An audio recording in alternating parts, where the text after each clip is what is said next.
Amen. Hallelujah. Praise the Lord our God. I am your servant for today. The message of the Lord is very important. Amen. So, settle your mind and settle your seatbelt. You will go fly to heaven. May time check ako ha.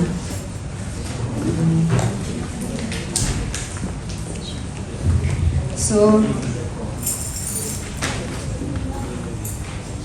sige, sabihin mo natin power. Power! Parang walang hindi pa kayo kumain? Are you not yet have lunch? Not taking your lunch first?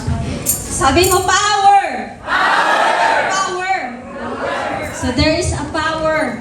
Our message for today is a power of testimony. So dapat yung pagtitestimony dito, hindi po yun kinakahiya. And sabi kanina, Christ-centered. Pag sinabing testimony, we are all who stand here have their own testimony. It is not because they are good. It is not because they are perfect. It is not because they are holy. But because of the grace of God. Amen. It's because of the grace of Jesus Christ. And all of us, no? Mahirap mapaniwalaan pag wala kang testimony. Amen. And testimony, when we talk about testimony, is not about, it is a form of our praise and honor to Jesus, to Christ, who saved us. We give honor to His name. It is not because we are good. And testimony is not like this. No, hindi po katulad ng pareho nito. No? I will just give some example, no? So that we can understand what is testimony in our life. Testimony is the only things that we say that we live and our life has changed to the unbeliever. They have seen changes in your life. So there is accompanied of transformation.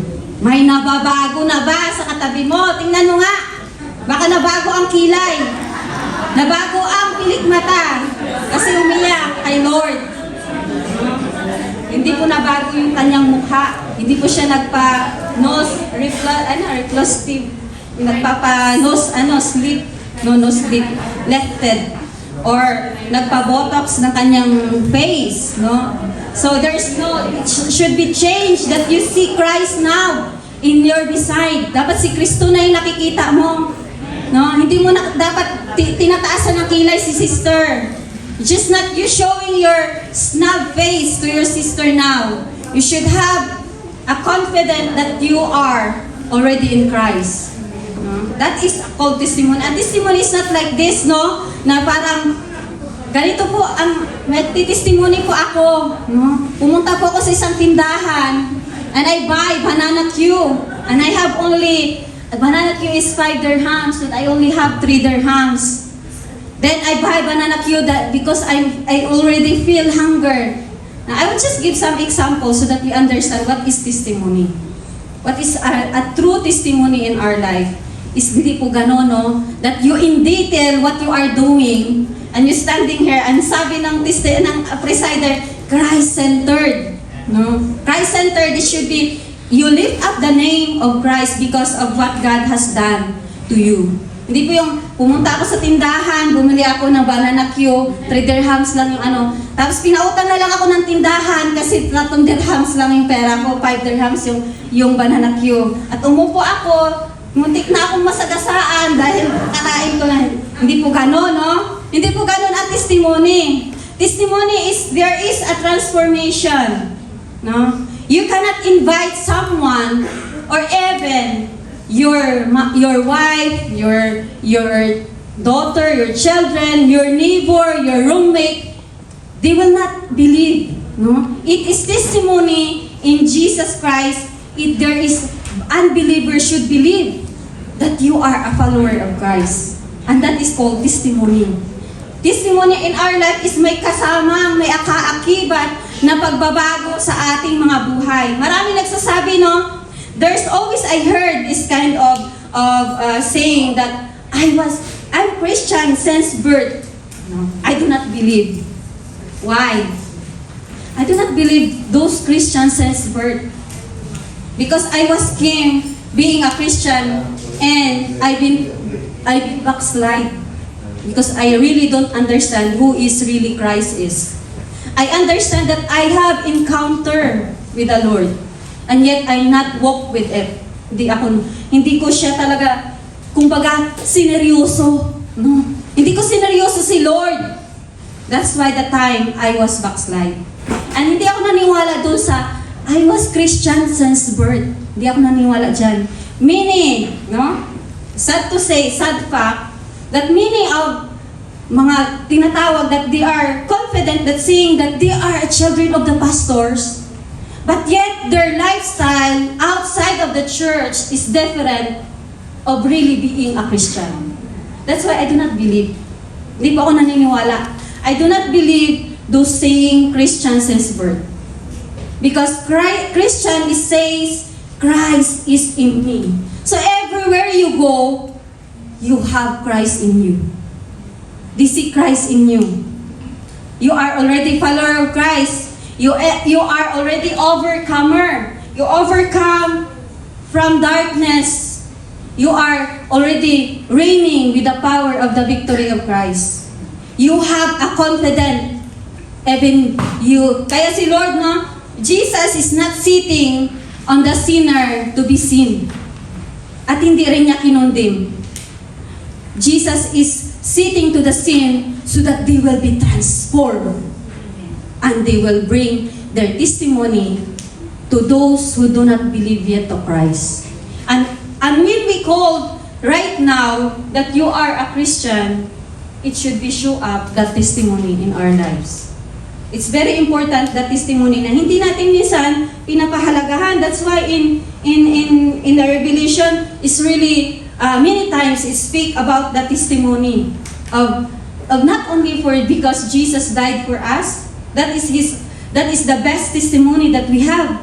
No, ang daming mga Harry Potter books, many books has been established, but there is one book, no, and one book, and even scholars or scientists, they have a debate because of the name of Jesus, and that being well known for all over the world and all the nations. And some of the religion has been confusing with this. And but yet, your testimony as like a Christ follower will put on to those unbeliever or hold on and see in your life that Jesus really works in you.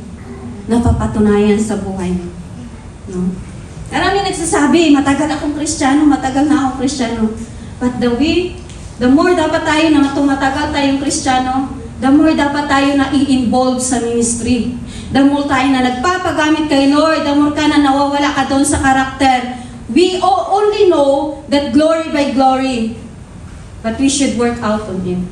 Hindi ka mananahan doon sa word na glory by glory lang. You should make some effort. Kasi si Lord, when God have encounter in me, seryoso siya. When God calls you right now that you are here, seryoso siya. He is a serious, tayo lang ang hindi seryoso. But God, when God called you right now, He is really serious in your life to change. That you may bring testimony in the name of Jesus. So that is a testimony. And that says, move po tayo atin, mamaya ko po i-explain yan in Revelation. So, and testimony is like you have a story to unlock us from someone in prison.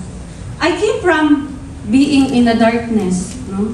Sino dito? I will not be ashamed or saying something that I'm not being addicted of alcohol, no?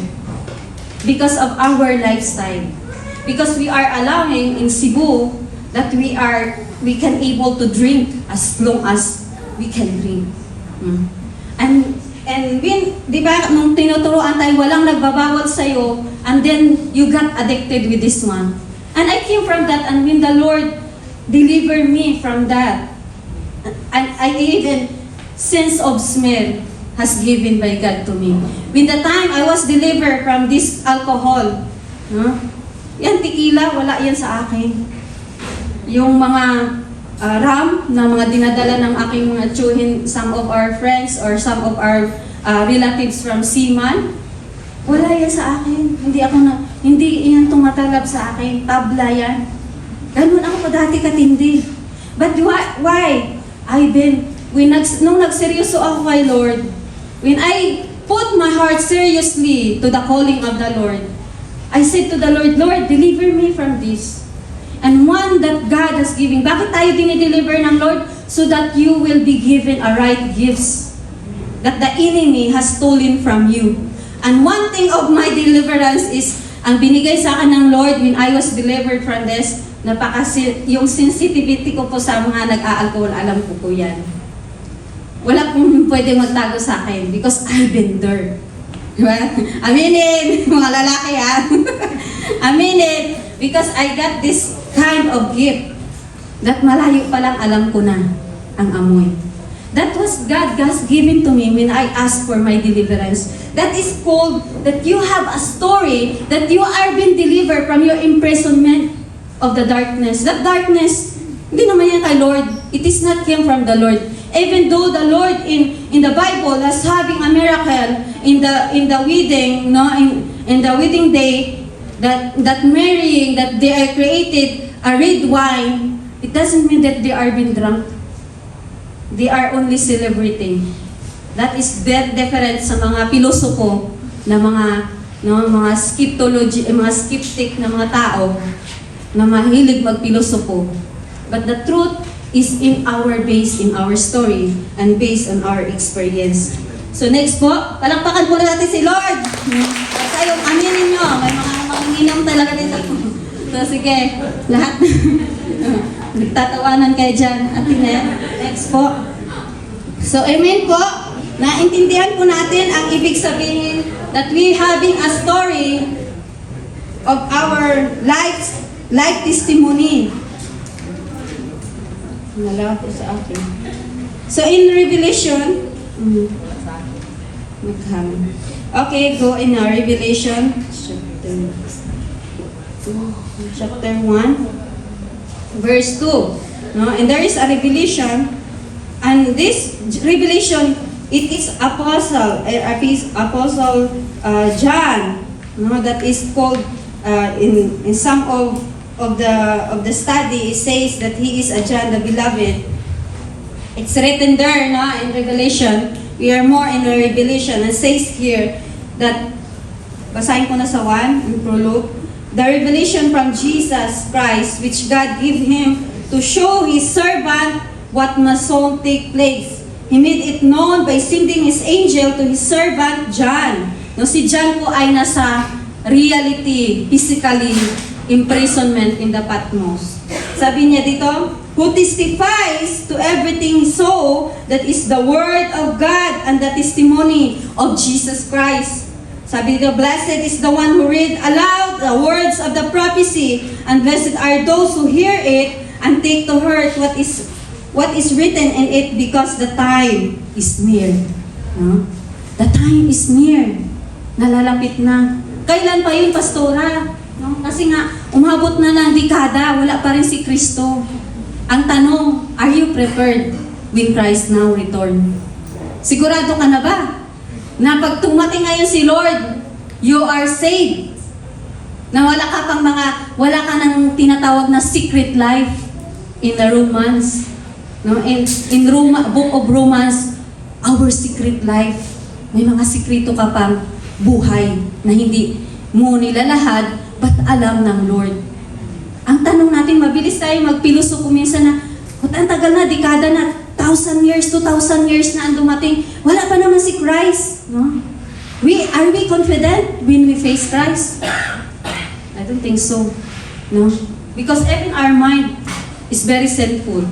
Our eyes is very sinful. Our tongue is very sinful. Our feet will go everywhere without the will of God. No? Not with the instruction of the Lord. Our hands, it's very sinful, no? Sinful nature. Kaya sabi dito, and go back in 9, sabi dito, I, John, I move in verse 9 po, follow me na lang. Kaya dapat meron kayong Bible para lagi kayong meron kayong mababasa. Sabi niya, I, John, sabi niya dito, nagpapakilala siya, your brother and companion in the suffering. Sino na ditong dumaan ng suffering like Job?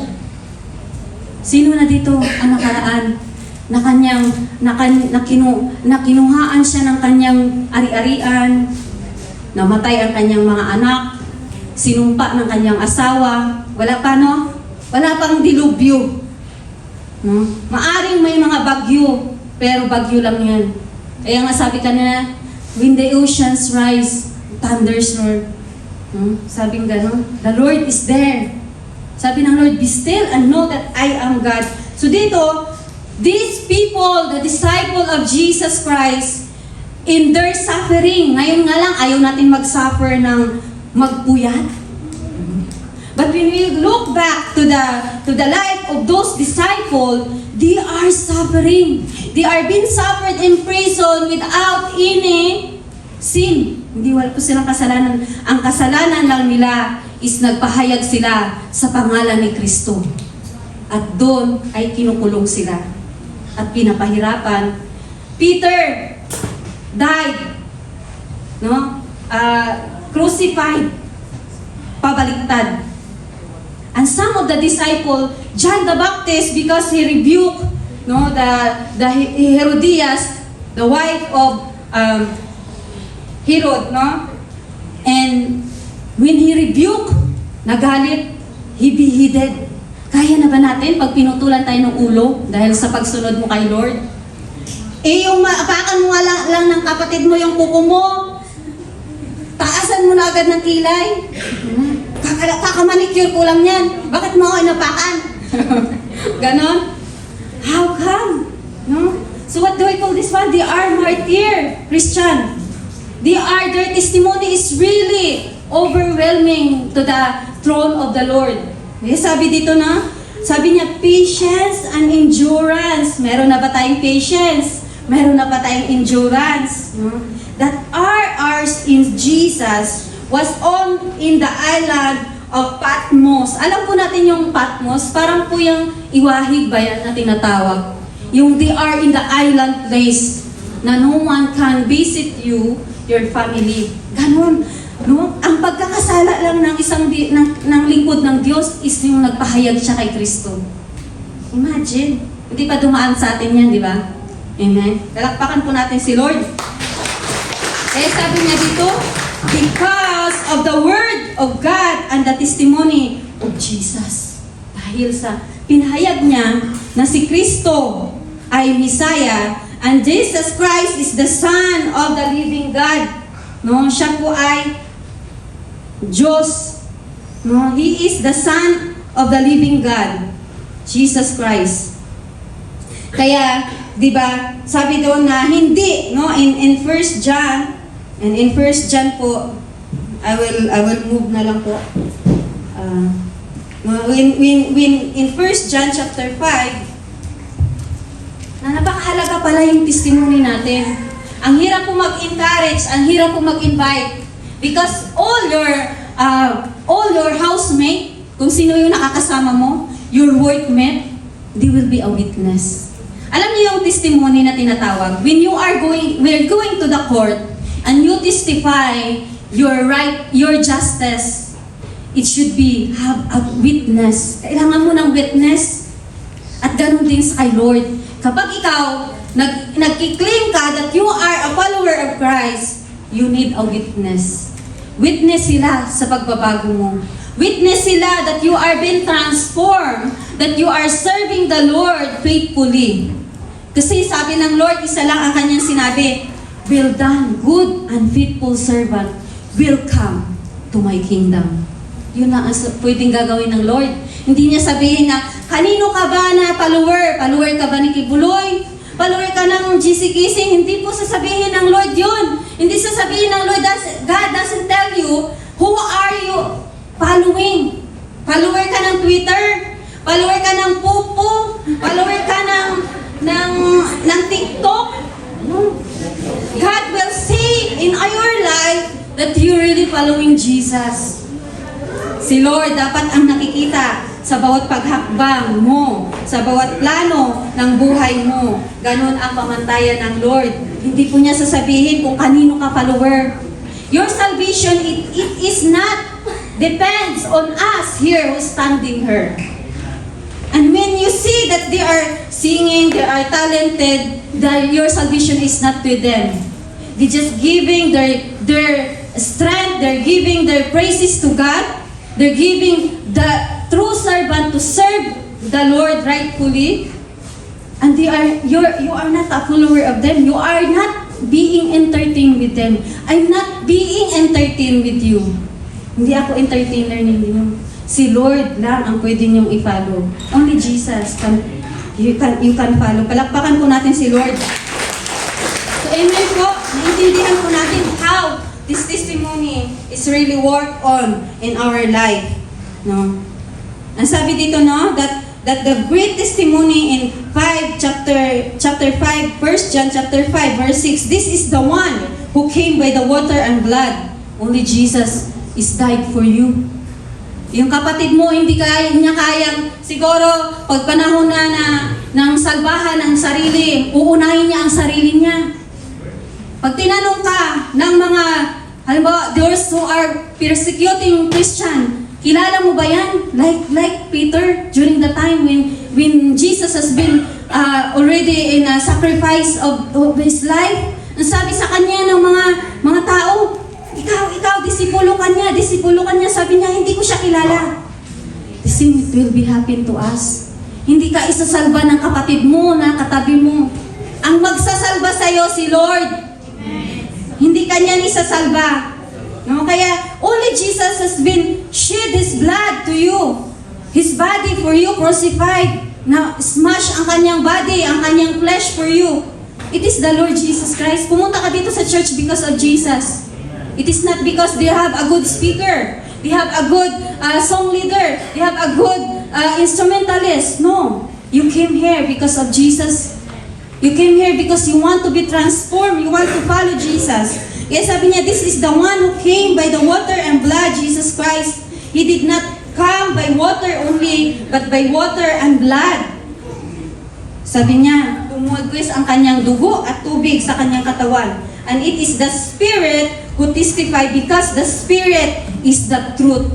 Dahil nandito ka, dahil nasumpungan mo ang katotohanan. At alam natin, we want freedom. No? Lord, pagod na ako. No? Lord, ano ba itong kapagsubukan? And there is no promise that when you come to follow Christ, masarap ang buhay. Alam mo, mas lalo kaming nawawala ng tulog. Ako'y mahilig po ako sa tulog. When I came, because I came from accommodation, I stay in accommodation, na masarap ang buhay namin. But nung tinuruan ako ng Lord, ang higaan namin sa pit house sa lapag. Imagine.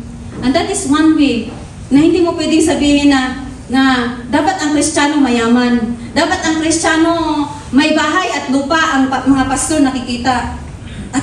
At mangungutang ka lang para lang mapakita mo that being a Christian, you have everything. That is wrong. Because what God says, anong sabi ng Lord? When we are a follower of Jesus, ang sabi niya doon sa Mateo 14, buti na lang talaga, ako. So Luke 14, verse 27, whoever does not bear his own cross and come after me, hindi po yan literal na cross na ginagawa ng mga Katoliko, that even I am once a Catholic. Ang sabi dito, yan ay mga pasanin natin. Na sinasabi natin na, bakit nung naging Kristiyano ako, the more naman ako na nagkakaroon ng maraming problema. Sinasala ka ng Lord kung totoo ba yung pananampalataya mo. Is really genuine? Are you really serious to follow Christ? Are you really serious that you receive Jesus as your Lord and Savior in your life?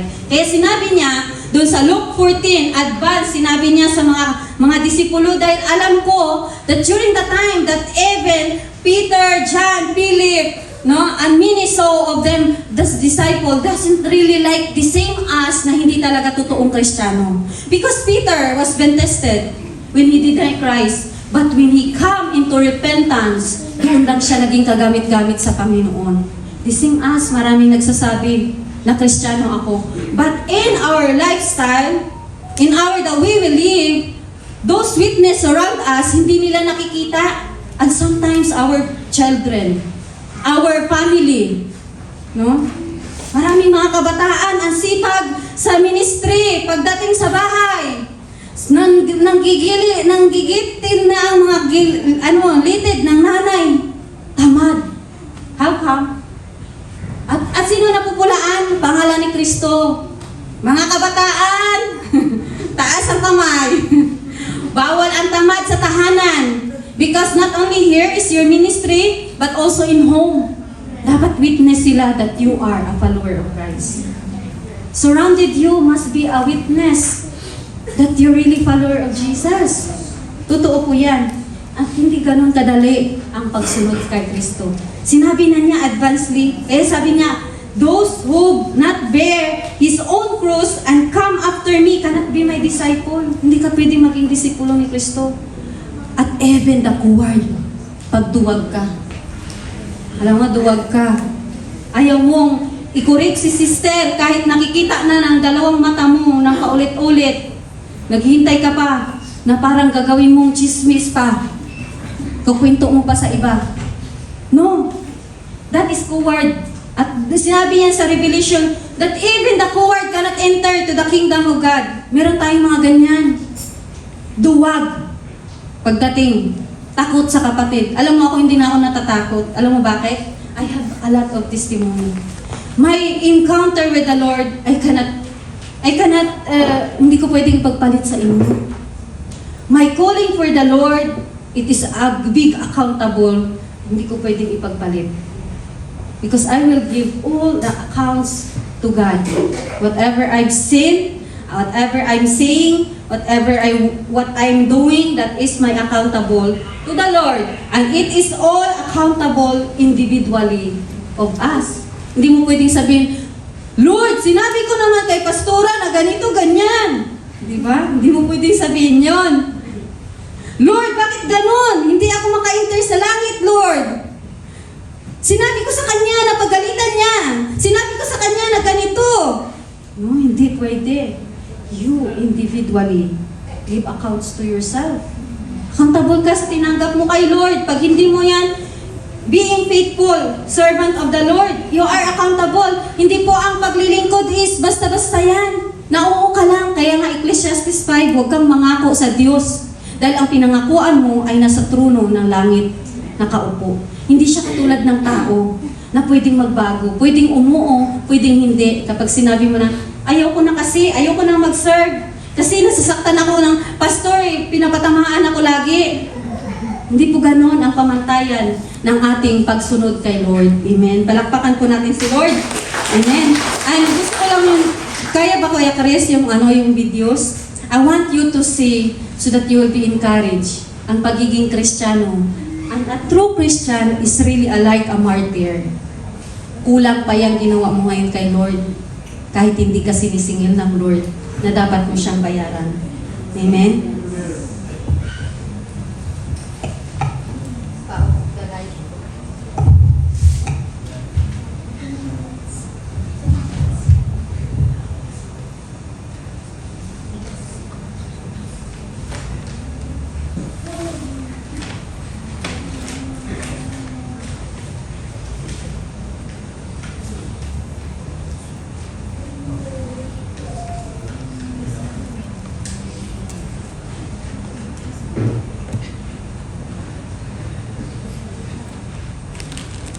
Walang ano? Di, alam mo dyan, saksak mo ano.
That was the life of Christian before. Ikaw ngayon, ma-review ka lang, makarinig ka lang na tinamaan ka dito, para ka nang mag-hysterical. Para ka nang gusto mo nang kainin yung pastor. Those people, they are being persecuted. That is the life of Christian before. Wala ka pa dito, wala ka pa sa kalingkingan. Kahit sa dulo ng daliri nila, wala ka. Ganon ang pamantayan sa paglilingkod ng Lord. Ganon dapat tayo. Bravery. Alam niyo yung pagtanggap niyo kay Christ, it requires bravery. Kailangan ng katapangan. Alam bakit? Hindi dahil matapang ako, dahil Bisaya ako. No. Because what I receive, and I understand with Jesus in my life, I cannot compare of this world. Yung kahirapan mo ngayon, yung nararanasan mo, wala pa yan sa mga Kristiyano noon. Wala pa yan. Kaya mo makita, hayaan mo kainin ang anak mo, baby, alam mo, si Daniel. Because they are, papipiliin sila, King Nero is the very evil. And that is a true story. Nanonood po kami ngayon ng mga Roman Empire. Sa Netflix meron yan, they are the worst evil rulers before you are born. And because of that faith, alam mo yung mga na-persecute na yon, bunga ka ngayon. At ang sarap ng buhay ng mga Kristiyano ngayon. Hindi na katulad dati ng mga disipulo ni Kristo, pumunta kang Jordan, mabato. And I was imagining how Christ, sharing the gospel, deliver those people that are demon-possessed, healing the sick, traveling by boat, without any sleep, walang tulog. Ikaw ngayon, ilang oras ka lang, reklamador. Ang tagal naman sa mga born again na yan, ayoko dyan magsimba. 4 na oras, ang tagal mag-preach ni Pastura. Diba? And what if that time has come? Pipiliin mo, sino? Piliin mo si 666, si Taning or si Lord. Kasi pag pinili mo si Lord, beheaded, upside down, slashes, ipapakain ka sa leon. Ngayon nga lang, makarinig ka ng hindi maganda. Parang gusto mo makipagdebate. Acrobat. Ibang transformation nangyayari. You transform, ibang transformation na ang ginawa. Diba? Ayaw ko na mag-church. Ayaw ko na pumunta sa prayer meeting. Pareho pa ulit-ulit. Hindi pa rin naman yung panalangin ko. Ang tagal ko na, sige punta prayer meeting. Wala pa rin kasagutan. Ganon tayo. Imagine those people, and when you read the Bible, and when you will know how's their life goings on, you really want, parang mahiya ka sa sarili mo kay Lord. Na Lord, ito pa lang. No? Ito pa lang yung nangyayari sa akin, ayaw ko nang mag-church. Ito pa lang nangyayari sa akin, sumusuko na ako. No? Nawalan ka lang ng pera, financial. Bakit ganon? Lumapit ako kay Lord, mas lalong dumadami problema ko. Lalong dumadami yung pinagdadaanan ko. We start questioning God. And we do not understand that your life, you're spending here for an hour, but your eternity, sabi may tagasulat, your testimony, you are testimony now that you are here. There is angels written in the book of life. Sinusulat yung pagtitiis mo dahil mas pinili mo si Christ rather than those world that entertain you outside. Mas pinili mo na ngayon si Lord. Kaya nga, I was really blessed, no? Kikita ko si Kuya Rupo, nag-i-invite ng mga bagong kaluluwa. And these people, they are witness. Because we do not know what you are doing outside. People with you are the witness how you are being changed by the Lord.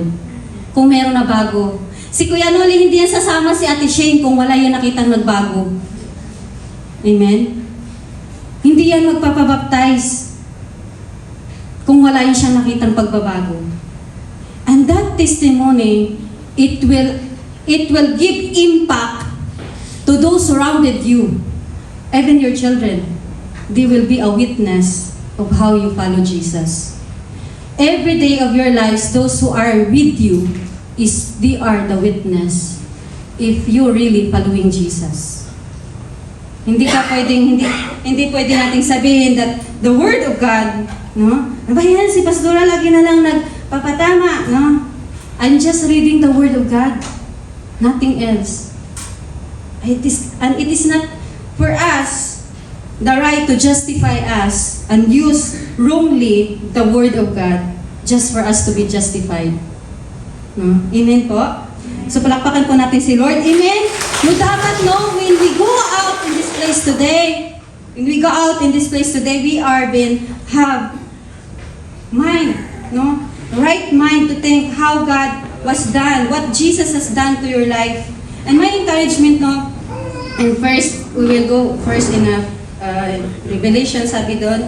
I will add on. I have more 12 minutes. Chapter 20, Revelation chapter 20, verse 4. Sabi dito, marami po ditong testimony si John, no? How the encounter of John when he was been praying. Kapag napanood niyo po yung Apocalypse, dapat hindi tayo natatakot doon sa book of Revelation because that is our final destination.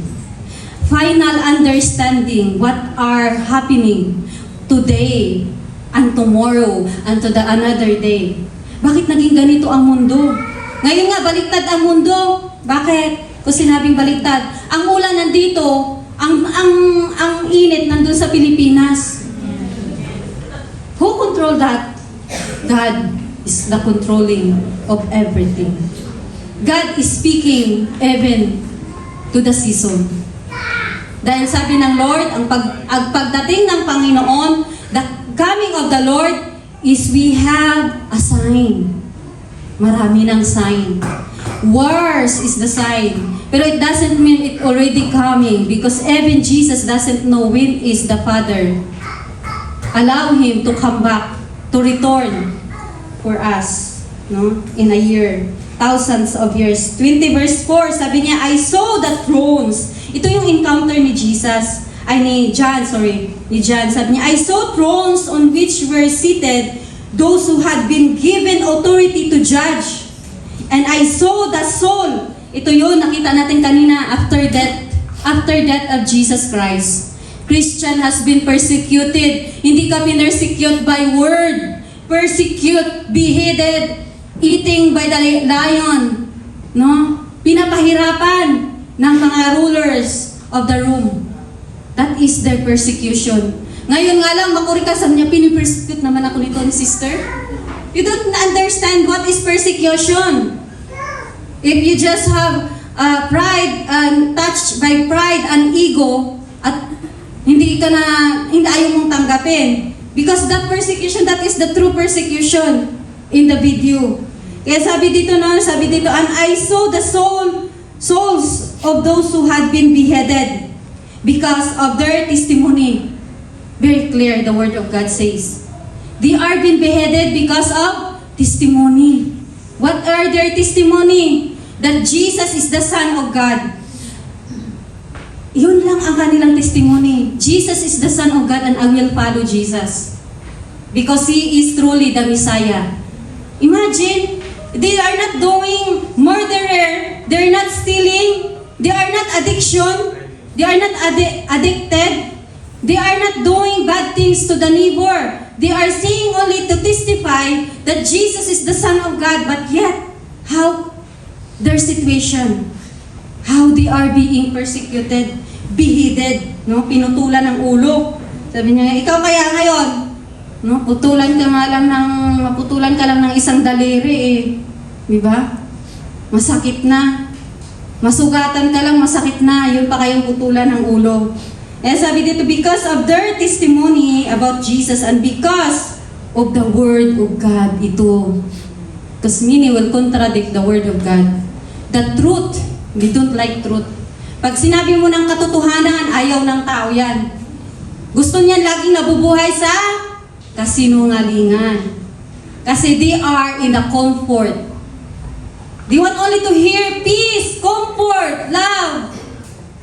But they don't want to see the word being corrected and rebuked.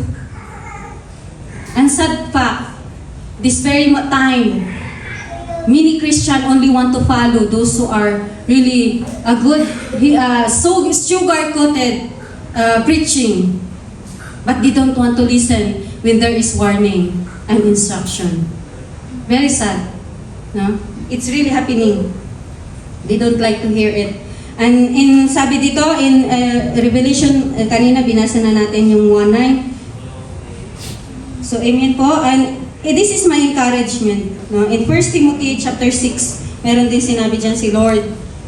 Sabi niya ni Pablo, alam natin no, si Paul, even Paul, imagine Paul. Si Paul, hindi po naging dahilan ni Paul na nasa prison siya. So, hindi siya makapaglingkod. Hindi siya makapag-establish a many churches. Paul is in prison nung nagkaroon siya ng maraming hinahawakan ng mga church. Church of Ephesus, Church of Corinthians, Church of Colossus, Church of Thessalonica. Ang dami niyang church. Naging dahilan ba ni Paul, kayo na lang doon, samahan kayo ng Espiritu ko. Kasi nakakulong ako. Hindi yun naging dahilan ni Pablo. When he has an encounter with the Lord, hindi yun naging reason out. Marami tayong dahilan. Pag pina-invite sa Bible study, saka na lang kasi wala pa kasi akong time. Kukunin sa'yo ng Lord talaga yung time mo. One day. Pag lagi tayo nagsasabi na walang time kay Lord. Chapter 6, 1 Timothy chapter 6. Ang sabi dito, 11. Final charge to Timothy. Si Timothy po is one of the disciple of Paul. Sabi na, but you, tagasulat po siya ni Paul ng kanyang mga saloobin, ng kanyang mga word of God na kanyang pinapahatid. Sabi niya, but you men of God, flee all this and pursue righteousness, godliness, faith, love, endurance, and gentleness. Laging may kasamang endurance, may pagtitiis, no? May endure the hardship. No? Ayaw nating mag-endure palagi. Fight the good fight of faith. Ipaglaban mo ang pananampalataya na tinanggap mo na meron ka ngayon. You have to fight the good fight of faith. Bakit? Hindi ako natatakot yung mga isnab-isnab na yan. Yung mga sinasabi sa akin, hindi ako natatakot dyan. Alam mo bakit? I've been through so many. I've been injured so long. I'm just waiting for the Lord. Hindi ko na kailangan, I don't mind. No? Numb na ako dyan sa mga ganyang mga style. No? When the Lord speak to me, I will see it and I will not never silent. Because I will give account to the word of the Lord to me. Sa akin yun. Ako at saka si Lord yun. Kami ang magtutuos, hindi kayo. That's why when the Lord speak to me, when the Lord rebukes and correct, not only me, and also to the flocks that we oversee, I will not be silent. Hindi ako mananahimik. Ganun po yun. Because I've been called by God for His Word. And my calling for the Lord is not, it is my accountable to Him, not to you. One day, hindi naman tayo taga rito. One day, I will go to my own land. One day, maghiwalay tayo. But those word of God that you heard, it remain. Makakalimutan nyo. Lahat ng mga nandito, makakalimutan nyo yan. Even their good deeds. That is a nature of people, of humanity. And one thing and only one for you to live the word of the Lord that remains in you. That establish to you, that transform you, that change you, that use you to serve God. Yun lang ang kaya namin. Wala nang iba. Kaya sabi diyan, di ba? Fight the good fight of faith. Take hold of the eternal life to which you were called when you made your good confession in the presence of many witnesses. So ang testimony is there's so many witnesses. Maraming magwi-witness. They will prove that you are a follower of Christ in your life. They will prove that you really changed by God. May nabago sa'yo. In the sight of God who gives life to everything, and of Christ Jesus who will testify before Pontius Pilate made the good confession, I charge you. Chinarge sa kanya ni Paul, na sabi na, panghawakan mo ang ginawa sa'yo ni Kristo. And that is what I'm holding. I will give you a little, kunin ko lang yung isang 5 minutes. I will give you one of my testimony. Para masabi niyo, para maano natin yung story. Kami po is, I start, alam yan, witness po si Pastor Chito. No? I'm start called to be an evangelist. Street evangelist. Namimigay kami ng mga tracts in Dubai. And I'm not exempted, no? I'm not exempted that one of the local, no, na taga dito, na nagtatrabaho sa court, na naging nagpabaptize, naging Christian kuno for a year, no? Kasama yan, alam ni Pastor Chito yan. That, sabi niya sa akin, tumatawag sa akin, sabi niya, hey, where are you? Sabi niya. Sabi ko, Wednesday kasi ano namin yun yung mamimigay kami ng trucks sa mga daanan, sa mga yung mga bus station in Dubai, in Satwa. Sabi ko namimigay ng trucks. Sabi niya, that is not allowed. Hindi daw yan allowed. Sabi niya, tawagan daw niya ang kanyang pinsa na nagtatrabaho sa pulis, ipapahuli daw niya ako. Sabi ko, okay, I agree. Sabi ko, I will agree you that you want me to be confiscated and bring to the prison. Sabi ko nga sa kanya. But, sabi ko, I will ask you one question. What I'm doing now, is it bad? Sabi niya, no. I'm doing this now so that people will fear the Lord. And when they are fear the Lord, yung krimen dito, they will avoid to do such foolish things in this country. And sabi ko sa kanya, okay, I will come. Sabi ko, cool, I will come. In the police station, sabi ko gan sa kanya. And sabi ko, but, dahil na marami tayong nakikita yung mga nakahubad dyan na mga tikita na sinasabit sa mga sasakyan at mga pinamimigay, but one I want to see. If you want to bring me in the police, I want you also to bring those people who live for the prostitution. I want to see. Because I want to preach more inside the prison. Sabi ko nga sa kanya. That is my story. That I never fear in the authority. That man is working in the court, assistant of judge. Yung naliligaw na yun sa akin. Pag nanood niya si Pastor Ali, alam niya yan. Alam ni Pastor Chito yan. Ba't hindi po ako nadala na nadaig?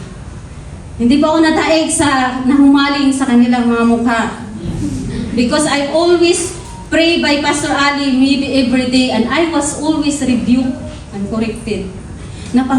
Ingatan mo si Kristo. Kasi Pilipino, alam natin, no? I'm not saying that being bad is one. But since I being serious to the call of the Lord, even to go out with Him, hindi ko pwedeng gawin. Bakit? When they say na sumasaya ako sa church and they saw me that even he is attending Bible study, attending prayer meeting, attending Sabbath, it should be avoidable. Bakit? I already called leader. I lead. At paano maniniwala sa akin yung mga kabataan? Paano maniniwala sila that they see you outside with this kind of people? It is not because you should not reach them, but it is God have give you a wisdom and instruction. Ganun po ang nangyari sa akin. And hindi niya ako dinala. Sabi niya sa akin, you have computer mind. Sabi niya ganun sa akin. Lagi niya ako sinasabi, computer yung utak mo. Ang bilis mo makapag-isip. And it's really true. When you give them a wisdom, no, kasi tayo natatakot and we use sometimes the word of God. Yung sabi na, you have to submit to the authority. What are you doing? Are you a criminal? No. You're doing that so that people can change. people have feared the Lord. Sabi ni Paul, when you do it for right, no one can touch you. Walang gagalaw sa'yo pag ang ginawa mo ay tama. And it's true, it is a testimony in my life. At nakalaya ako doon, grabe yun. Alam niyo sila, lalo kang pag hindi mo sila gusto, lalo ka nilang anuhin. Talagang pinagpasting ko pa yon ng 7 days para lang ako tantanan. Because the enemy will not bring you pangit. Bibigyan ka niya ng maganda ang kanyang buhay. Parang alam mo yung nasalang ako sa sinabi during the time of fasting of Jesus Christ na pinainan ka ng lahat, ibibigay ko sa iyo ang buong mundo. Alam mo bakit? They are real people that have wealth. Alam yan, testimony ko yan sa Pastor Chito po yan. Hindi ko po yung sinagot hindi ko po naging boyfriend mo. And that is my testimony when I do the works of the Lord. Hindi ko po yan pinagmamalaki ko si Lord. Kasi si Lord ang nakikita at si Lord lang ang nagbigay sa akin ng kanunungan how to handle on that kind of situation. And glory to God, palakpakan po natin ang Panginoon. And the last I will give you, so fight. I-fight mo yan, pananampalataya mo ngayon. Ipaglaban mo, huwag mong hayaan na minsan iintisin ka ng kaaway. Ngayon ka magsimba, meron namang nanggugulo sa'yo. Pumunta ka talaga. Ipaglaban mo si Lord. Kaya mo nga ipaglaban ang maling pag-ibig. Si Lord pa kaya na may tamang pag-ibig. Amen? Talaga kayo pagdating sa pag-ibig, lalaki ng mga ngiti. Amen? So last po, ang aking encouragement, time's up na po ako. May 5 minutes pa pala. Philippians chapter 1. Last po encouragement ko po sa inyo. I will give you some encouragement with the word of the Lord. Nabitin ba kayo sa kwento ko? Pumunta kayong pit house. Mag-sleep over kayo. Gusto niyo ng testimony ko. Kulang ang isang araw na to. Gusto niyo ng testimony. Amen? So sabi dito, Philippians chapter 1 verse 27, life worthy of the gospel. Whatever happens, sabihin mo dyan sa katabi mo, whatever happened. Kahit anong mangyari, sabi niya. So whatever happened, conduct yourselves in a manner worthy of the gospel of Christ. Then whether I come and see you, or only hear about you in my absence. No, kahit wala ang presensya ni pastora, wala ang presensya ni leader, no? Whatever happened, paglalaban mo si Lord. Kaya sabi ito, I will know that you stand firm in the one spirit. Iisa tayo ng espiritu dapat. Hindi ka espiritu dyan ng murmuring, ng reclamites, ng inipin, espiritu ng pagkainip. No? Amen? Sabi niya, striving together, dapat sama-sama. Kahit sinasabi na salvation is individual, gusto ko makita kayo kasama sa langit. Amen. Hindi sa langit-langitan. Dapat yung mga nagagandahan yung mukha kasama. Sama-sama tayo. Walang iwanan kay Lord. No? Wala po tayong iwanan. Sabihin mo sa katabi mo, walang iwanan. Kaya maghintayan mamaya. Nag-alay lakad kami. Sabi dito, striving together as one for the faith of the gospel without being pretend in any way by those who oppose you. This is a sign to them that they will be destroyed, but you will be saved by that, and that by God. For it has been granted to you in behalf of Christ, not only to believe in Him, but also to suffer for Him. Pag nagsasuffer yung kapatid mo, walang pamasahe, ayon ka din naman sa Kanya. Sumabay kang makilakad. Si Daniel nga nakilakad. Kayo pa kaya? So malapit lang po kami dyan lang sa navigate. So we do our suffering one. Since you are going through the same struggle, you saw I had and now we're that I still have. Ipaglaban mo ang pananampalataya mo, kapatid. Para meron ka rin istorya ng langit. Your story has been written by God in heaven. And that very beautiful story, yung mga nakaraan mo, pangit na istorya yan. Yung bagong istorya naman ng buhay mo, bago ka ngayon, you have a new story for God. And that story, you will stand up here in anniversary, you will testify. Sabi kanina ni Ate Ann, gusto ko mag-testimony. Mag-testimony ka na lang sa Bible study. Maraming time doon. That's why there is Bible study. And that is a testimony. Yun po ang testimony when our life has been changed by the Lord. And I'm praying that we will continue to be changed by God. And let us rise up. Amen? Palakpakan natin ang Lord. Hallelujah. Amen. Music. Let us rise up our hands. Hallelujah. Yes, Lord. Hallelujah. Yes, Lord. Thank you for your word. Hallelujah, Lord. Lord, we are still in the imperfection. And we come to you humble, Lord, and ask forgive us, Lord. Forgive us for all our shortcomings. Forgive us to those we are being hurt and being pain from every word, Lord.